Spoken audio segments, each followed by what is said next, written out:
चालाक लोमड़ी। एक दिन की बात है। एक बच्चा अपने घर के आंगन में रोटी खा रहा था। एक कौवे ने रोटी खाते हुए उस बच्चे को देखा। कौवे को बहुत भूख भी लगी थी। तो कौवे ने मौका मिलते ही बच्चे के हाथ से उसकी रोटी छीन ली और कौवा उड़कर दूर जंगल में एक पेड़ की डाली पर जा बैठा और बैठकर रोटी खाने लगा। वो रोटी खा ही रहा था। उसी समय एक लोमड़ी वहां से गुजर रही थी। वो बहुत भूखी थी और खाने की तलाश कर रही थी। हे भगवान, 2 दिन से कुछ खाने को नहीं मिला है। आज तो कैसे भी करके खाने का इंतजाम करना पड़ेगा। और वो ये सोचते सोचते चलने लगी। बहुत देर घूमने के बाद वो एक पेड़ के नीचे आराम करने के लिए रुकी। थोड़ा आराम करके फिर खाने की तलाश करती हूँ।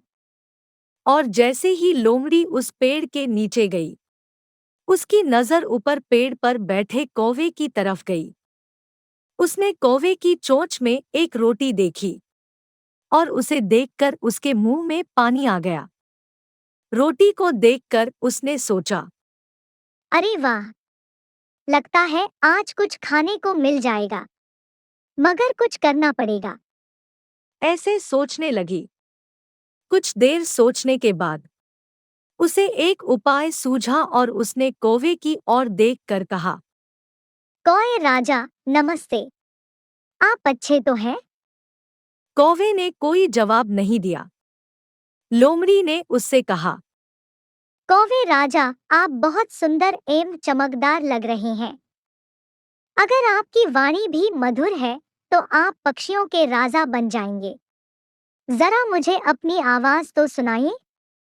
मूर्ख कौवे ने सोचा, मैं सचमुच पक्षियों का राजा हूँ। मुझे यह सिद्ध कर देना चाहिए। इसलिए जैसे ही उसने गाने के लिए अपनी चोंच खोली, रोटी चोंच से छूटकर नीचे आ गिरी। लोमड़ी ने रोटी को झट से उठाया और फौरन भाग गई। इस कहानी से हमें यही सीखने को मिलता है कि झूठी तारीफ करने वाले से सावधान रहना चाहिए।